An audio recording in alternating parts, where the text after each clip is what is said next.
privileged and honored to be here with you. I understand that for anyone who does not speak English, you all have a headset. Is that correct? We good? Can you put your hand up if you speak English? Can I see you put your hand up if you speak English? Excellent. And put your hand up if you have a headset and it's working fine. No. Okay. Well, I'm sorry, I don't speak Russian, and they told me that you have headsets, so I hope that that works out great. I want to thank Global Synergy and the Forum for having me here today. I really appreciate the children who sang that song. Can we thank those children who sang that song, please? Thank you.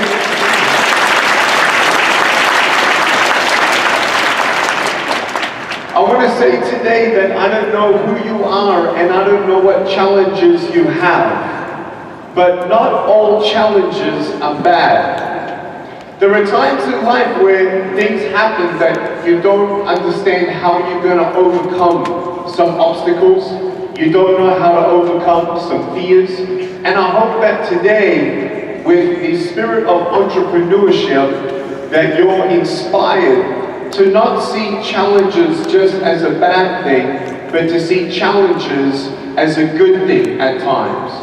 We know that as an entrepreneur, we can say, well, it's very difficult to become an entrepreneur in Russia. It's hard in Moscow. Either there's a lack of resources, or there's too much competition, or there's some other reason why it's difficult to become an entrepreneur.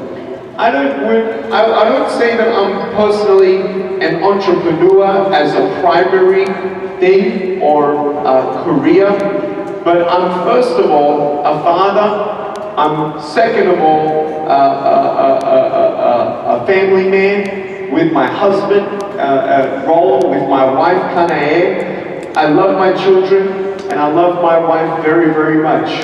And no matter who Nik Vujicic is, no matter what good and excellent things I ever take on, whether it be a speaking career, entrepreneurship, projects, first and foremost is faith and family. And I don't know who knows the good news, but my wife is expecting identical twin girls in 3 weeks' time.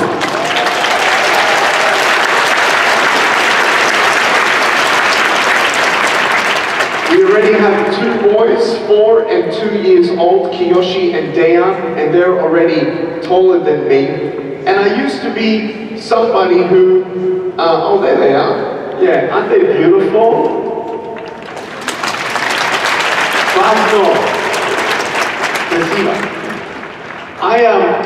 I never thought that my dreams would come true of being happy.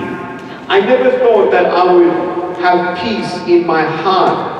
I always thought to myself that I would always be alone. But my parents taught me some great principles and values to dream big and to never give up. I was convinced that I would never be able to get married and even hold my wife's hand. Well, I don't need hands to hold my wife's hand. I just need to be the husband that holds her heart. And you don't need hands to hold your wife's heart. How am I going to hold my kids when they're crying, I thought. Well, I cannot put my arms around them, but they put their arms around me. And what I want you to understand is that the power of perspective of challenges is so key. You know, my mom and dad, they had a wonderful perspective and really amazing foundation of love. They loved me. They told me that every day. Nick, you're beautiful. Nick, don't worry about what anyone else says about you. Nick, you can do anything you put your heart to. I want you to know that if it wasn't for a foundation of love, I wouldn't be who I am. If it wasn't for a foundation of love, I actually wouldn't be happy. Let me ask you 2 questions today. Who are you and what do you want? I want to be real with you and tell you that achieving goals, there's nothing wrong with achieving goals. There's nothing wrong with making money. But your identity and your value has nothing to do with what you achieve, or what people think of you or how much you have. We need to first get rid of the mentality of disability, of victimization. When we have a challenge, the first disability we have is poor me. I have no arms and legs. Maybe your situation is different. Maybe you have an alcoholic father. Maybe you have a lack of skills. Maybe you want to start a business, but you need money to start a business. Now you can either sit in the corner like I could have sat in the corner and said, you know what, I have no arms and legs, I have no arms and legs, but my parents said, stop complaining about what you don't have and try to change what you can. Be thankful for what you have, because when you're thankful for what you have, now you use what you have. Have you ever thought of it this way? Success? Success is not how much money you have. Success is understanding that somebody to have success was a master of using what they had to the best of their ability. For instance, if I don't know how to invest properly $100, how do you think I'm going to be able to know how to invest $1,000? For you in your life, we come on this victimization of angle saying, well, I wish I had this and I wish I had that. When my parents said, Nick, don't wish for arms and legs. God didn't give you arms and legs, but He gave you a brain. Use your brain. You have a little foot. Do something with your little foot. I want to ask you today, what are you thankful for? Think of it for a second. Because that attitude of gratitude is not in our mind when we're in this victimization mode. Everyone's against me. I wish I was in a different place. I wish I was brought up different. I wish I had more money. Stop being a victim and see what you do have and give yourself a chance. I don't want to talk about broken pieces in your life. I want to talk about you, where you're at right now in your heart and your goal. Because no matter where you are starting, we all start from the beginning. Take one step at a time, one step at a time, one step at a time. You don't know what's around the corner till you go around the corner. I don't know what I can achieve with my little foot until I try. Thomas Edison, he made the light bulb. Anyone know how many times he tried to make the light bulb? 10,000 times. Thomas Edison changed everything. Look how many lights we have. They probably have 1,000 lights in this auditorium. How many light bulbs are there in the world? It was because it started with a vision and a dream, and he didn't talk about what he didn't have. He tried his best with what he did have. And when someone came up to Thomas Edison and said, hey, how does it feel failing 9,999 times? You know what he said? I never failed 9,999 times. Now I know 9,999 ways in how not to make a light bulb. Isn't that interesting? Is it okay to fail, Moscow? Is it okay to fail? Da? If you fail, are you a failure? Niet. Is it okay to fail? Yes. Yeah. Who do you know who has never failed at anything? Has your dad failed at something?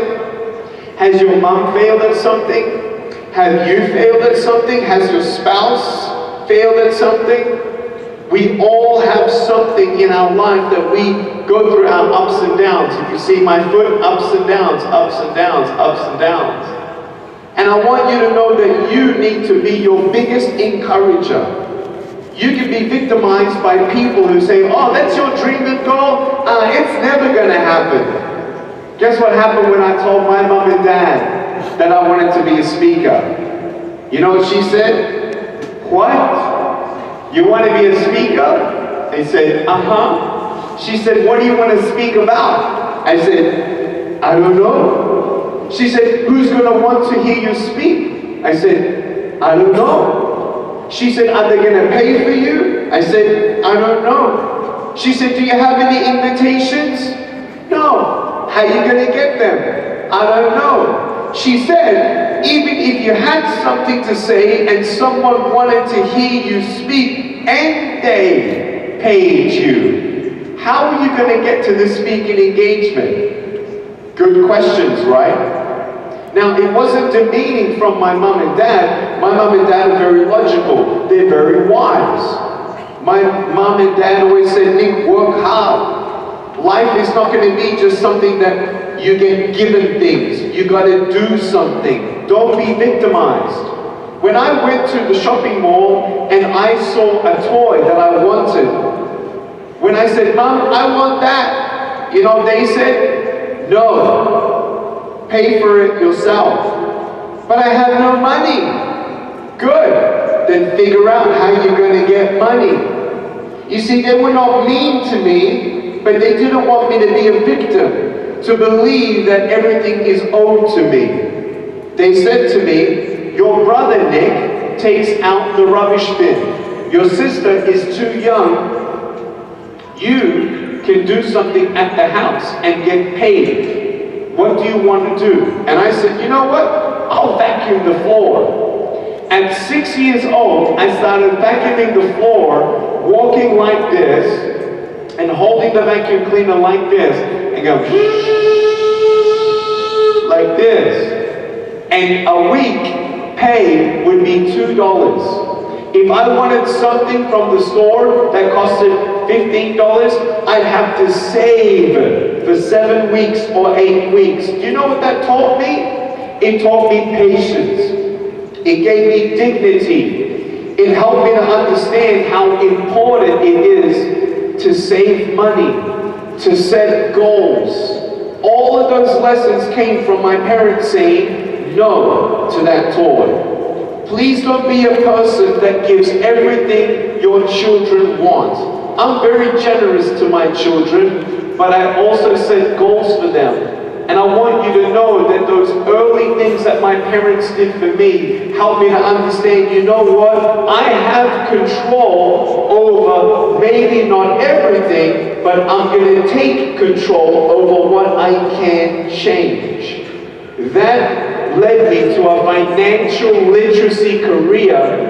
In my mind, knowledge, expansion of a world of financial independence. I went into stock market investing at age 16. Me and my brother, when my dad was at work, we traded his money on the stock market for him. We were teenagers. At age 19, I bought my first real estate investment property and made 50% in 1 year. I want you to know that dreams can come true, but you need to be faithful with the little things first and try to figure out what mental disabilities do we have when it comes to dreaming big. You might think that you will have people who will put you down, and you think that maybe my mom and dad were not encouragers to my dream, but guess what? They were not the biggest discouragers either. I was. Think of the 3 biggest discouragers in your life. Who are they? It only takes 5 seconds for someone to discourage you. And you walk away, and guess what you do? You repeat it in your mind. When I go to school and people look at me and tease me at school, it takes 3 seconds to say, you're ugly, you're ugly, you're ugly. I walk away and I'm thinking, I'm ugly, I'm ugly, I'm ugly. You are your biggest discourager or encourager. Don't play the victim role. Second thing, have an attitude of gratitude. I want you to think of something right now. I want you to think of actually the top 3 things that you're thankful for. Think of them. Are you a person who's thankful? Let me tell you, I've seen more poor people happy than rich people happy. I'll say it again. I've seen more poor people happy than rich people happy. I would like to be rich and happy, but that's the truth. It's not about riches that give you happiness. But if I told you right now, I want you to think of 3 things that you're happy for, I don't think money is there. I think your faith is there. I think your family is there. And I think maybe your friends are there. Let me ask you a question. If you had 15 seconds to breathe, what do you think of your life? When was the last time you hugged your wife? Or took her on a date? Or bought her flowers? Or massaged her stinky feet? When was the last time you had a conversation with your children that's not got to do with a career, or school, or cleaning their room? You see, my dad had 3 jobs. He was very, very busy. And my dad was a leader of a Protestant church. He did that voluntarily. And he did 3 jobs, plus started a church, and he had a disabled son, and 2 other children, and my mom had a full-time job as a nurse. He was very, very busy.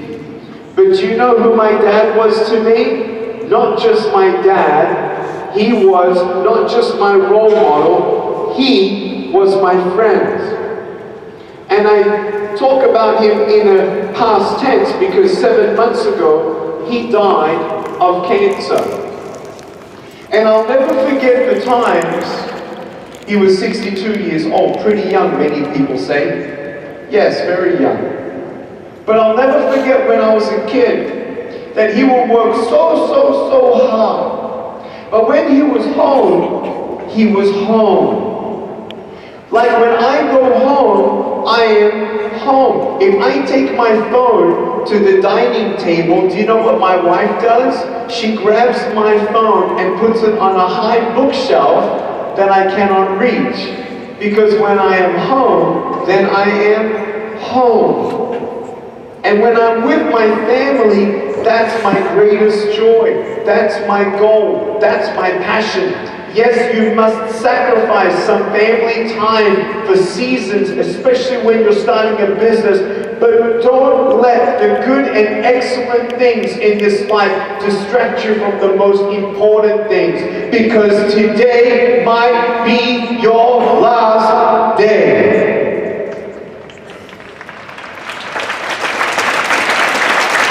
Make today count. Make sure that you understand that at your funeral, no one's going to talk about your achievements. They're going to talk about who you are. Were you kind? Were you loving? Were you gracious? Were you forgiving? Were you thoughtful, or were you self-centered? I want you to know that culture doesn't have to make who you are. And yes, the business world is difficult, but you don't have to change the level of integrity in your life either. In fact, I will tell you, I would rather be a poor man with peace in my soul than a rich man who will never forget the lies he said, or regret, or shame, or guilt. Can you see a littlest man smiling? It's because he has nothing to do with arms and legs.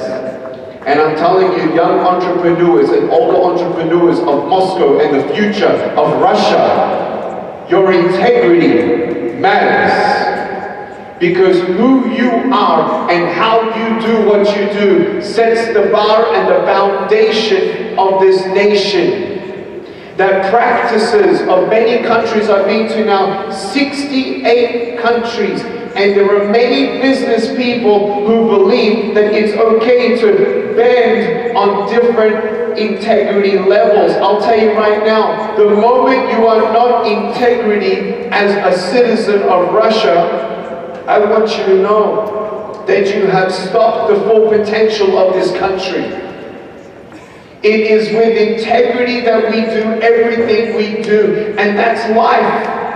How do I expect my sons to know how to be a good husband who cherishes their wife if I don't show them how I cherish their mother? How will I expect my sons to know what generosity is until they see their father donate his time and money, $1 million, through our non-profit organization to setting sex slaves free, orphanages that they can get medical equipment, wheelchairs, whatever it is. You've got to be real, and we must step out of that bubble of wanting more and not being thankful for what you have. Ask yourself today, who are you and what do you want? Today, call your mother or your father if they're alive, or your wife or your kids. Tell them that you love you. Tell them that you love them. In fact, with the permission of the person sitting next to you, I want you right now, with the permission of the person sitting next to you, give them a hug or give them a high five right now. Go.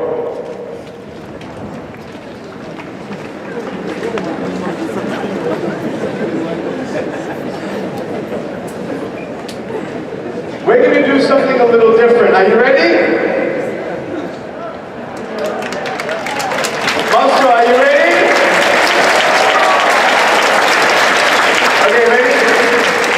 Put your hand up if you've never told anybody your goals or your dreams. Put your hand up if you've never told anybody your goals and dreams. Let me see it. So you've all told somebody? No? Okay, a couple of you. I want you right now to turn to the person next to you. We're going to do this for about 3 minutes, all together, 3 or 4 minutes. I want to tell you why I'm doing this later, but I want you to turn to the person next to you, tell them your name, tell them what your goal is, and the biggest obstacle standing in the way. So in a moment, you're going to turn to the person next to you, and you're going to tell them 3 things. Your name, and then they're going to tell you their name. Then you're going to tell them your goal, and they're going to tell you their goal. Then you're going to tell them what's the biggest obstacle and challenge that stands in the way of you and that goal, and they're going to do the same for you as well. Ready, set, go.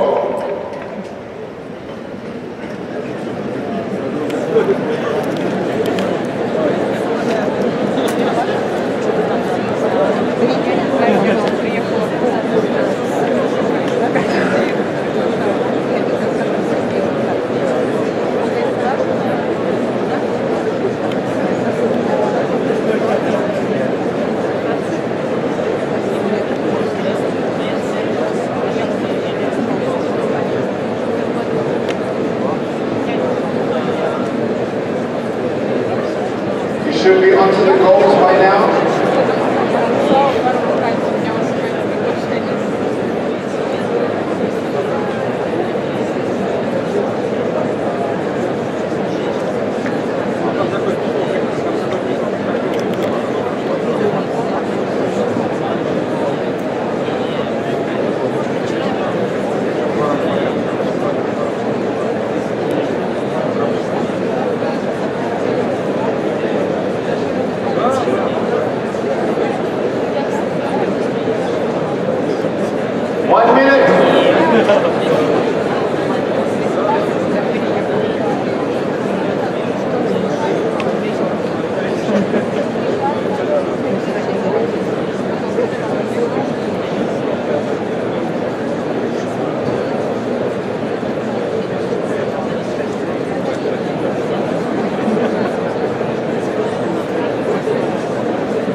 10 seconds.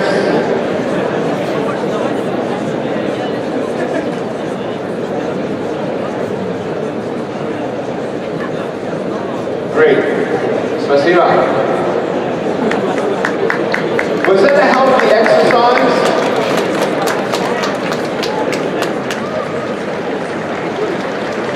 Is that good? Did it feel good? Isn't it cool to know someone else's goal and dream? It's not just their name, it's their goal and dream. And how good does it feel to know that you're not the only one who has a goal and dream, and you're not the only one that has an obstacle that's stopping them achieve their goal and dream? How cool would it be if I could actually tell you that most of the obstacles and challenges that you all heard are actually possibly a factor that they can overcome. I'm not going to say that everything is possible, but if someone is scared, you can overcome fear. You overcome fear by courage. Fear of what people think of us, fear of rejection, fear of failure. The way that I love to demonstrate courage is I'm actually going to jump off this table, do a backflip, and then land on the floor, okay? Are you ready? Ready? 1, Nah, man, are you serious? If I did that, I'll break my arm or something. But I want you to know that I'm not going to jump off this table because there is no purpose to it. There is no benefit and there's only pain. What I want you to understand is that not all obstacles actually remain. I have no arms and legs. That will probably remain. But if the obstacle is that, well, I want to start a business but I don't have the money for it, well, again, you've got to be open to that possibility that one day, somehow, sometime, that obstacle could be removed. What I want to ask you is the obstacle that you told that person next to you, is it an absolutely impossibility? Is it or not? When I generally say that question and I do a survey, 1 out of 1,000 actually come up with something that is impossible. For instance, health. If you want to start a business but you have cancer, it doesn't mean you can't start a business. You can start a business, but with health complications, that could hinder you from achieving your goal and dream. What I want to establish in your mind is the difference of not impossible or possible, but impossible, possible, probable. I don't want to just know if something's possible, I want to know if it's probable. And I will tell you that as long as you have a mentality of doing your best in every situation, that even when you don't expect those blessings to come, that if you're actually on a plane and you sit down on the plane, you have a choice to either open your mouth to the person next to you or not open your mouth to the person next to you. Guess what? I was